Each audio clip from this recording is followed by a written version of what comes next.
Here's my personal mission: to infect 1 billion people with the possibility virus. Welcome to the Making Better podcast, interviewing some of the world's finest thinkers about a more optimistic future. Now, here are your hosts, Chris Hofstadter and Dr. Francis DiDonato.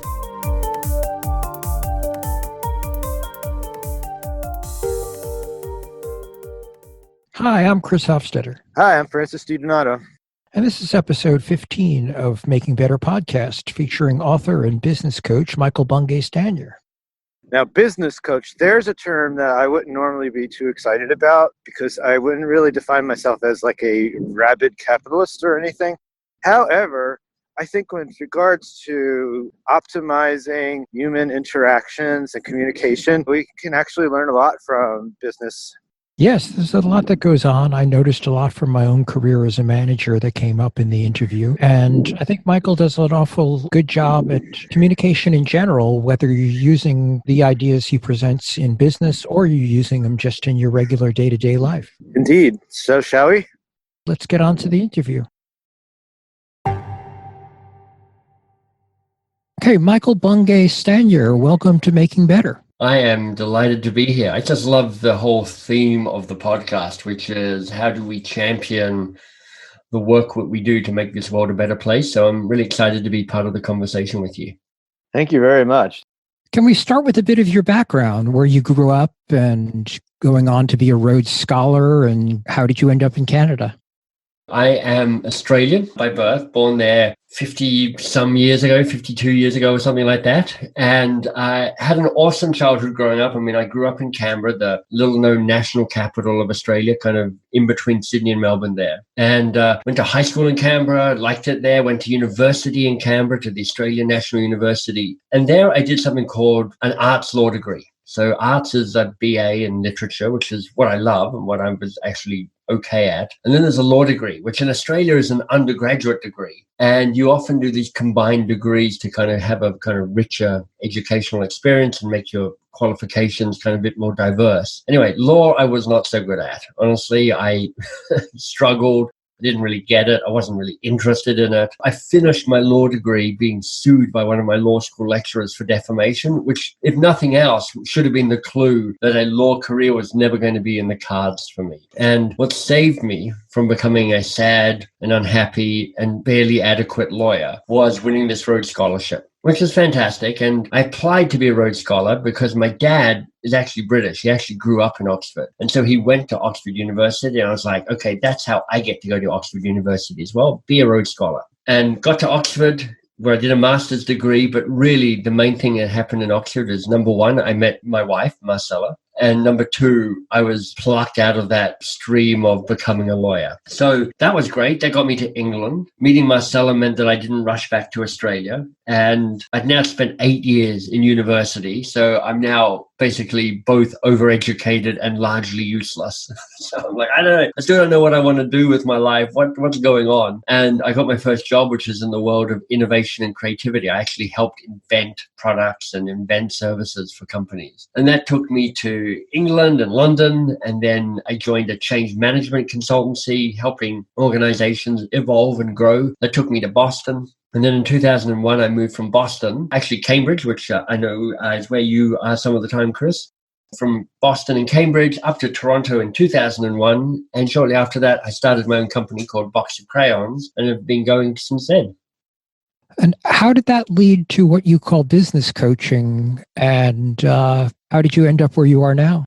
I don't know if you've ever heard the saying, inspiration is when your past suddenly makes sense, because I've never really bought into the idea of these people who make plans and then actually follow them through and they ended up being the thing that they decided to be 20 years earlier.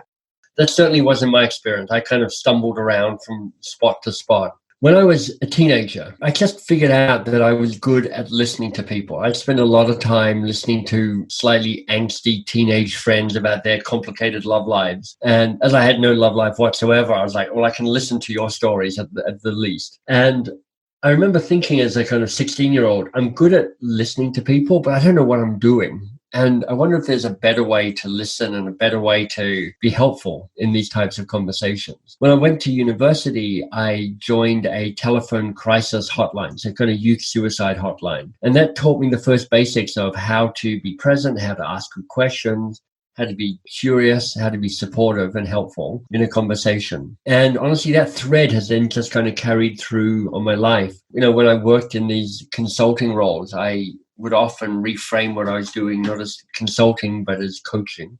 And when I moved to Toronto, I did my formal coach training, built up a coaching practice, and then discovered actually I didn't like coaching. It was a bit of a shock, but I kind of figured out that what I like doing is teaching and writing and being in front of audiences. So that's where I moved from, not so much the business coaching side myself, but more how do I teach other people to be more coach-like so that they can have better relationships, be more effective in the business that they do, and effectively, just to coin a phrase, make things better. How would you say that business coaching differs from coaching in sports or something like that? And what's the difference between coaching and mentoring?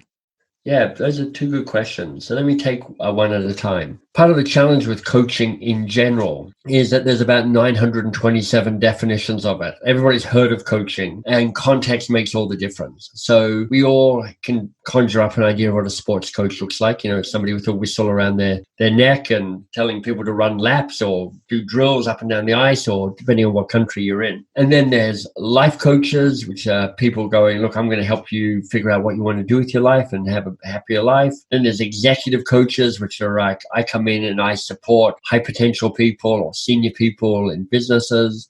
So you're quite right. There's a whole bunch of different ways of doing it. Here's something that I think unifies all of these different types of coaches, which is effectively they're all teachers. They're all looking to say, let me help you figure some stuff out and actually get closer to the goals that you want to achieve. And what all coaches have is a mix of advice and curiosity to help people move forward. And I take the stand that the more curiosity people can bring into their conversations, the better questions that they can ask, the more effective they are as teachers and the more effective they are as coaches. So it is a standard belief that most sports coaches, you don't ask people questions, you tell them what to do. It's like go run around the field, or go sprint up and down the ice, or go juggle the knives, or whatever it is. But what you find is that coaches who work with the very best sporting teams in the world, or the best sporting players, because individual coaches such as people who coach tennis players, they don't spend a whole lot of time telling people what to do. They spend a whole lot of time asking the questions that help people go deeper into solving their own problems. That's the unifying piece between coaches, whatever context shows up, which is like this mix between some advice, but the better you are, the more questions you ask. And then the second question you asked, which is, okay, coaching and mentoring, what's the difference between the two? And there is a difference. Mentors are often people who have walked the path that you've walked. So if our mutual friend Chris Smart, who's the audio producer for this podcast, is going, look, I'm looking for a mentor around podcast production, you're going to find some other experienced podcaster to go, hey, take me through how you produce this, So somebody who is a mentor, it literally comes from the Greek story around Ulysses. And Ulysses had a mentor as a guide for one of the characters in Ulysses. A coach is somebody who hasn't necessarily walked that path, but is able to still shape a good learning experience.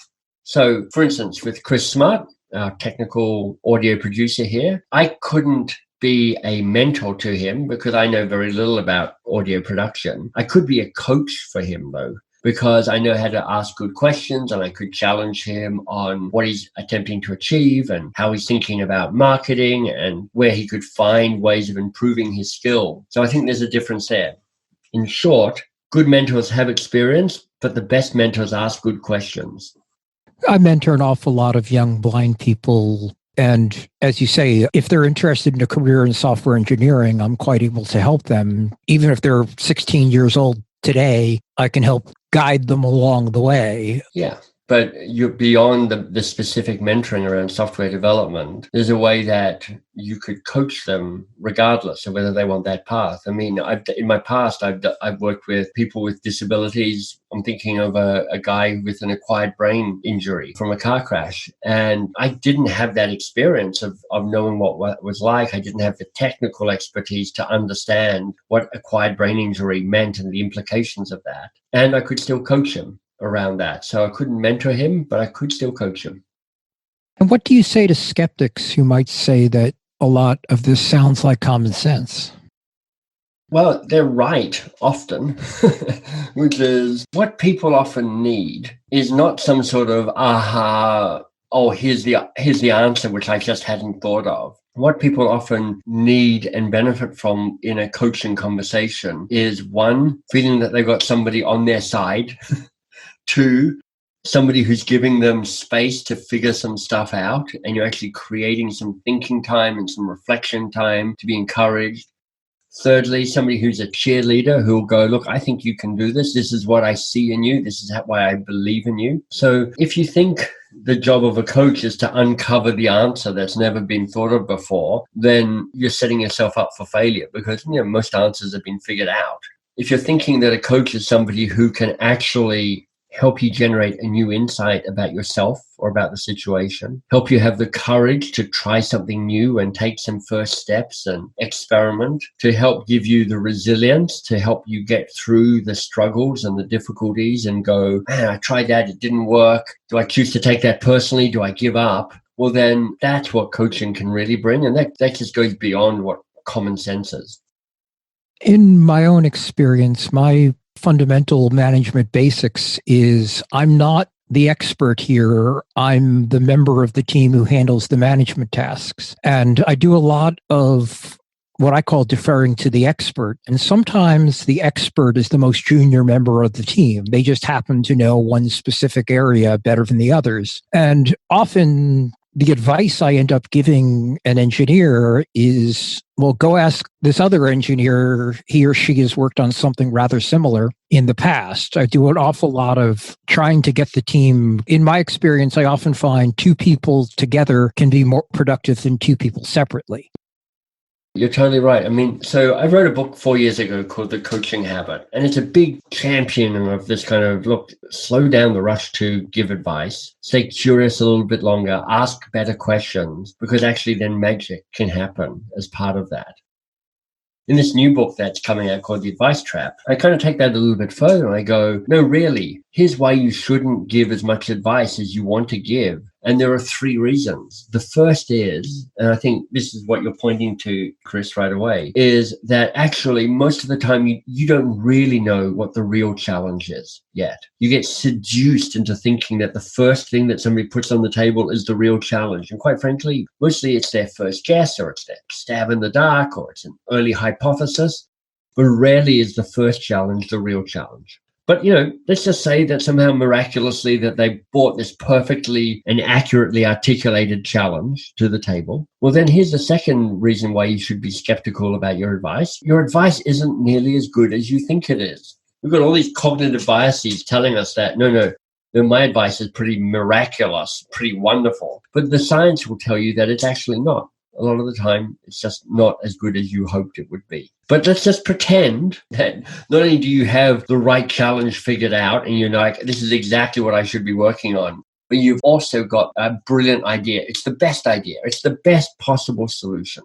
The third reason why advice is overrated is that even if you know the real challenge, even if you're the person with the best possible idea, it's not often the best act of leadership to be the person providing the idea. Because if you're the senior person, just like you are in these conversations, Chris, and you're like, here's my idea, what that does is it sucks the oxygen out of the room. And by oxygen, I mean not just enthusiasm, but autonomy and trust and self-sufficiency, competence and confidence. Everybody pays a price for you as the boss, being the person who's always providing the answer.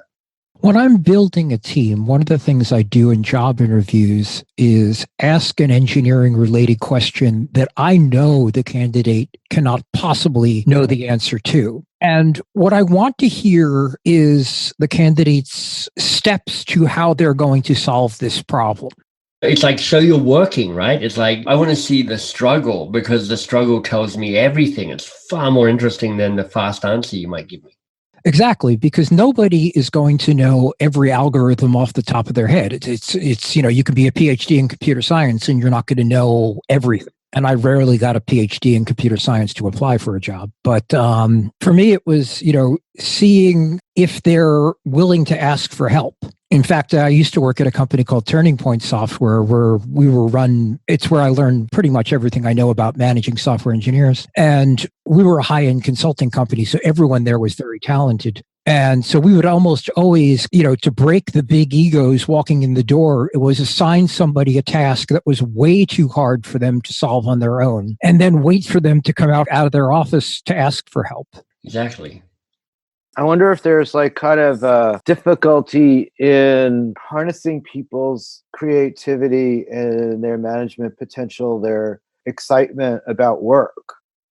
Yeah, it's a powerful question. I mean, there's been research for years from firms like Gallup and the like that say that the percentage of people who feel engaged in their work is depressingly low. It's like, I think 40% or maybe as high as 50%, but I don't think it's that high. And if you just think for a moment and you go, boy, what would an organization be like if we could unleash the potential of the people here so that they were engaged and felt that they were working on stuff that mattered and felt that they were excited and felt empowered and supported, all of those words. If we could turn organizations into that, how would we do that? Now, I don't know if any of you have ever worked for big organizations before. I have, and it can be a bit of a soul-crushing experience. You become a small cog in a big machine, and the machine is driven by capitalism. So the quarterly results, and are you making money, and are you making a profit, and your shareholders are your number one stakeholder. But there was a report put out recently. There's a statement actually from I think it's called something like the Council of Business. It's based in the US, which is like all the CEOs or many of the CEOs from the Fortune 500. They put out a statement going, we have to think of business as not just being driven by shareholder requirements to make a profit. We have to think of all the stakeholders that are involved. So, Francis, I think that it's true that there's just, as far as I've known forever, organizations asking the question, what does it mean that we can do business well and also have a culture that allows people to thrive and be at their very best? And it's difficult because the trend is always to just keep working, get it done. We started with the Industrial Revolution with factories, and now we've just kind of adjusted that slightly. When I first worked in industry, and it was for a big company, I think the most shocking thing for me was the complete lack of loyalty that was implicit in working for these people. And, on the one hand, to be like a team player and get meets or exceeds expectations on your reviews, you'd be expected, if need be, to miss your kid's birthday party. But the minute you leave that office and get your paycheck, everything that business owes you is done. There's no sense that you're in this together building up a business and that your sacrifice has any meaning outside of that particular pay period, In the software world, the 60-hour work week is pretty standard. So it becomes your entire life. Your social life becomes the people you work with because all your friends you used to know stopped calling you because you never have time to go out. Right. It's an interesting balance because take some of the really big tech companies that we all know of, like Google. I've gone and hung out on the Google campus a few times. It's pretty awesome, quite frankly. You've got amazing food, dry cleaners, sporting fields, masseurs. It's really set up to be a pretty pleasant place to work. And there's a couple of things going on there. One is it's like we want our people to feel that they're well treated and they're well looked after, and that's absolutely a key part of it. The other is like this is a really comfortable prison. We're keeping you working 60 or 70 or 80 hours, and we're making it really easy for you to not leave the campus and not do the work. And it's not like the people who are in Google going, and I'm feeling exploited. although I'm sure some of them are feeling that way. But there's a lot of people who go, I feel very fulfilled by this work. I work really hard. I get a lot of meaning from my work. I like working 60 hours a week because that's actually how I get a sense of purpose and engagement in my world. It's complex. There's a degree of collusion on both sides around how we work together. But it's also coming back to your early point. There's a large percentage of people who feel very disenfranchised by their experience of working. And it comes also to, there's the question of what a civilized work-life balance should be. Google is an especially strange situation. I mean, Microsoft is much more of like a pyramid, a standard management structure, whereas Google gives an awful lot of autonomy to individual teams. And because those teams have budgets and schedules, they're often terrible at cooperating with other teams within the same Google complex. I could speak specifically to their accessibility group. They have all kinds of trouble getting the Gmail team to cooperate with them because they have competing priorities. Where I go around all of this is kind of geeking out around philosophies of management. Because if you're thinking to yourself, well, we should be able to coordinate all of this, you're just massively underestimating how hard it is to navigate a complex system. Because these things are, there's like 1,000 subcultures, there's 1,000 micro teams. It's a huge, complex ecosystem where you can't get everything to align up in a kind of machine-like way. It's just impossible. It's like too complex, too messy, too human. So part of what they do is they go, look, we got the money to be able to pull this off. We've set up all these things and kind of Darwinian-esque, the law of the jungle, the stronger ones will rise to the top, the weaker ones will drop off. And that is an interesting thing to pursue. And of course, it can be really frustrating because if you've got somebody like you, Chris, and you're like, I'm trying to just coordinate, and there's like 6 different teams doing approximately the same thing, 2 of which directly contradict the other 2 in terms of what they're trying to achieve. How do I work with that? What I find, though, when I talk to Microsoft employees, they seem to have a better sense of purpose and what they're supposed to be doing. Whereas the Google people, it seems like it's 1,000 startups all sharing one campus. That's interesting. I mean, I don't know enough about the specifics around that. I mean, both of those organizations are clients of the company I started, Box of Crayons. So we've seen a little bit into both of those companies, but we get to see just a very, very small part, very small window into that whole organization. So what we see, I can't tell whether that's the whole thing or a small thing or just my particularly good client or my particularly bad client part of that. Getting back to your career, you were named one of the top 8 business coaches in the world. How do they measure such things? I think they're mostly going on good looks because that's the only way I can explain it. I'm a very, very good looking man.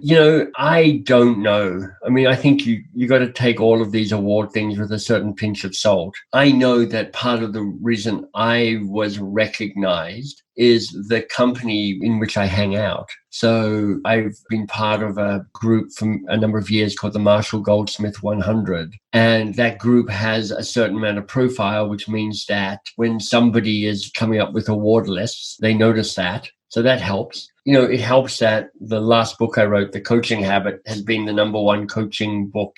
So that helps as well. But in the end, we're just talking about this a few days after the Oscars ceremony. It's a bunch of humans sitting around going, here's who we're picking as part of this. Am I one of the best 8 coaches in the world? No, I doubt I'm even close. Am I influential in the space of coaching? Yes, I am, because of the books I've written and the stuff I put out into the world. Am I first or third or fifth or ninth? It's anybody's guess.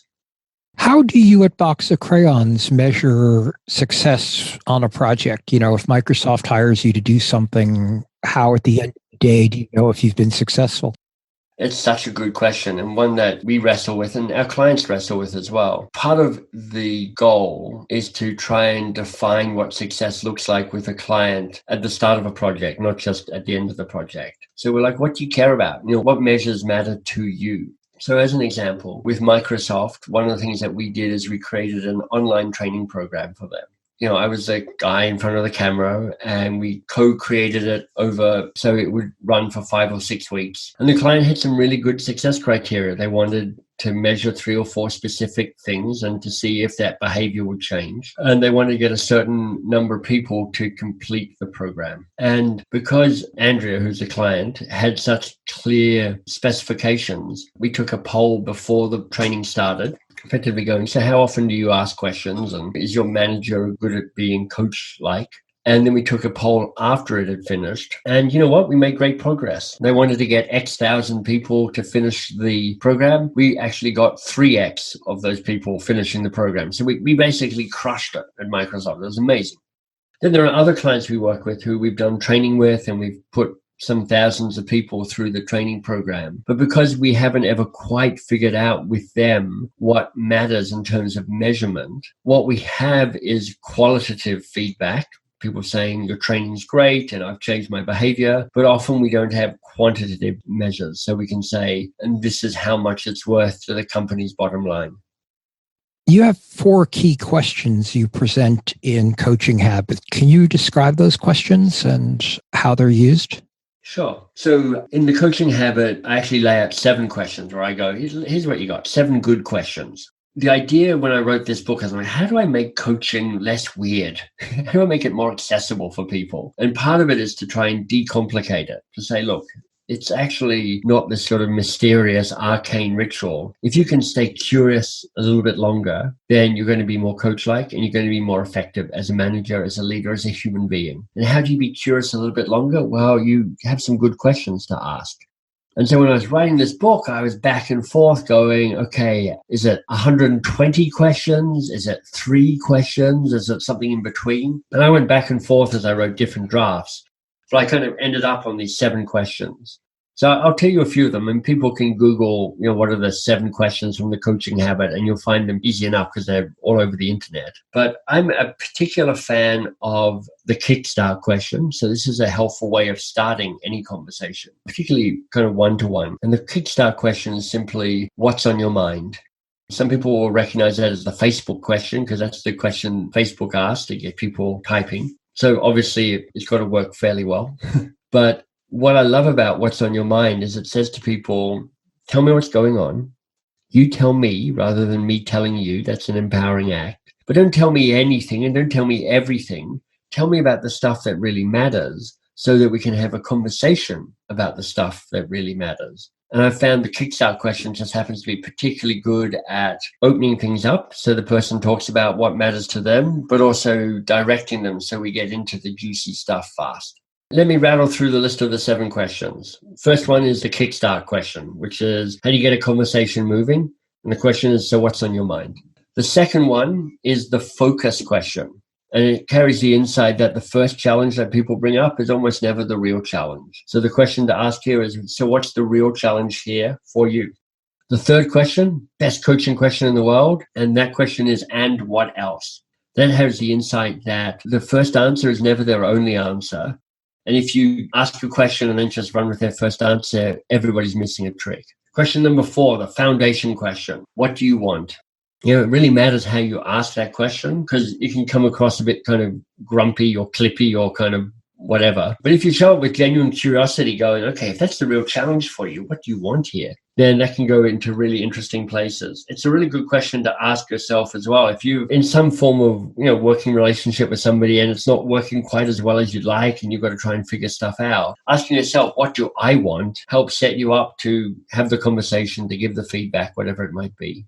Number 5 is the strategy question. Which is like about, okay, let's make clear the choices you'll make and the opportunity cost that's being involved in the choices you'll make. So it's like, if you're saying yes to this, what must you say no to? Because I found that too many of us are actually pretty poor at saying no to the stuff we should say no to. Number 6, the lazy question, kind of provocatively titled, which is, how can I help? What we're trying to do with the lazy question is to stop people feeling like they need to jump in and fix things. And ironically, asking how can I help slows down the rush to jump in and help. And then the 7th and final question is the learning question, which is, what was most useful or most valuable here for you? There were two management-related books that were really influential on my career. The first was The Mythical Man Month, and the second was out of Harvard and was Management by Walking Around. Are you familiar with either of those? Or I know Management by Walking Around. I haven't heard about the Mythical Man Month. That sounds very intriguing. What's that about? The fundamental thesis is that 9 women can't have a baby in 1 month. That the solution to, a scheduling problem is not throw more people at it. I've heard that metaphor before. It's perfect. What it reminds me of is a model, a way of seeing the world, which talks about the difference between simple, complicated, and complex. I don't know if you know this as a descriptor. Here's the model, simply. So simple is, as you'd guess, a simple formula. In the book I read, they said it's like baking a cake. And honestly, even if you're Michael, you don't know how to bake very well, but you follow instructions of take the cake mix, add some water, add an egg, beat it up, put it in the oven for X number of minutes at Y number of degrees. You're going to get a cake. It might not be cordon bleu, but it's going to be a cake. That's simple. Complicated is, as they say, like launching a spaceship. It's hard, but if actually you follow all the spreadsheets in the right order and you tick off all the tick boxes in the right order and you do all the to-dos in the right order, then you've got a decent chance of getting a spaceship up into orbit. That's complicated. Complex, they describe as it being like a flock of birds, particularly like those kind of murmurations of starlings. They kind of swirl around and change shape. And when birds are flying together in that kind of close flock, nobody is thinking to themselves, what's my to-do list? Or what's my Gantt chart look like for this particular flying thing? They're operating on some core principles. And for birds, it's fly towards the center, fly as close to the other birds as possible, don't run into the other birds. What those principles have that define the complex system and kind of the emergent outcome that complex systems generate is these principles that are in tension with each other. There's a tension between fly as close to the other birds as possible and don't run into the other birds. There's a tension between fly into the center and don't run into the other birds. And it's that tension that allows kind of a degree of autonomy and self-directedness, but within a system that is consistent. And all of this is a very long explanation to kind of react to this idea of the man month, which is it's very easy to reduce organizational life down to this kind of mathematical formula, which is like, if I just add another 3 people, I'll be able to do 30% more, 30% better. And just as we're saying here, which is like, you know what? Most organizations and most projects aren't about complication. In other words, more capacity equals more success. They're complex. And actually the thinking that needs to be done is, what's the real challenge? What are we really working on? Who are we using all the skills in the group? As a group, do we have a way of figuring out our dysfunction? Because every group is dysfunctional. How do we process miscommunication? How do we process disappointment? How do we build resilience into this team so that it can get through the hard stuff together? And that's where you get into the juicy conversations, but that's not figured out by a mathematical formula. In a complex system, it's easy to get stuck, and you write about getting unstuck. Can you speak to that? That's a broad question. There's always an interesting place to look between your own agency, your own ability to get yourself unstuck, and to look at a system and go, how's the system getting me stuck? How does the system need to change for me to get unstuck? I personally brought up in the system where it's like, come on, Michael, step up and figure this out. You're a big boy. If things aren't working, then it's up to you to solve this and get it sorted. And that's a very convenient narrative for me to have because I feel empowered by that quite often. But I also come from the place that I am a able, white, tall, overeducated, middle-class man that basically, when it comes to privilege, has been dealt all the right cards. So quite frankly, if anybody can kind of figure this out by themselves, it should be people who have a profile like mine. You've got access to all the assets, not just tangible physical ones, but just those more intangible ones around sense of being centered, a sense of being connected, a sense of being in the center of things rather than on the outskirts of things. If you're on the outskirts, and whether that's because of a disability that you might have, because of your gender or your race or whatever, I think getting stuck is often not about you at all. It's about a system that puts you in a place to get stuck. And that's a more complex thing to tackle. And honestly, Chris, you probably know more about that than I do. Do your techniques for business coaching work in small companies as well as they do in big ones? Honestly, I would say that my techniques, which aren't that sophisticated, in the end, it's like, here are some good questions, ask them more often, listen to the answer. They work pretty well in organizational life. Honestly, if you work with other human beings, this stuff works. If you have a spouse, ask him or her some questions. If you have kids, stay curious a little bit longer. If you have a really small company of like you plus one other person, approaching that with a way of engaging them as human beings rather than as something else can make all the difference. So yeah, it boils down to it for me. I'm like, this stuff is about humans connecting with human beings, and it doesn't really matter the context that you're in. Is it realistic for people nowadays with the job market as it is to try to figure out what their life's passion is and expect to turn it into a career? Yeah, it's a really juicy question because you see that advice all the time. Just find out what your passion is and then pursue it and turn it into money. And I don't see that working out lots of times. So I see a couple of things happening. The first is a lot of people go, I don't even know what I'm passionate about. And okay, even if I do know what I'm passionate about and it's collecting China dolls, how does that become a career? It doesn't help me at all. But even if you are passionate about it, so let's go to our friend Chris Smart, who's the producer of this podcast. He might be going, you know what, I am passionate about podcasting. I love it. I love it. But what can often happen is if you then turn your passion into a profession, it kind of loses some of the magic because now you're like, I've got to chase money. I've got to chase an audience. I don't get to do the stuff that I love so much because I've got to do all the other stuff that's required to turn it into a business. But then I think there's another twist on this, which is I think that what you become passionate about often emerges from the work that you're doing or the life that you're living. So honestly, 15 years ago, if somebody said to me, you're going to become a kind of global authority and spokesperson around coaching, I'd be like, I don't even know what coaching is. How am I going to do that?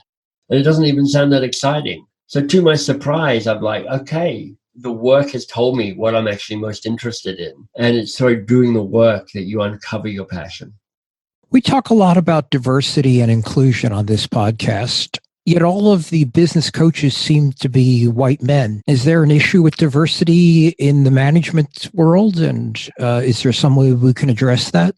Yes, there's a problem with diversity in the business world. There's a problem with diversity just amongst gender as a starting point. You look at the number of women who are CEOs of big companies and it's tiny. You walk down through an aircraft and you're walking through business class and you look around and it's like it's almost all old white people, mostly men. And I'm one of those people quite often. So yes, there's an issue around diversity around that.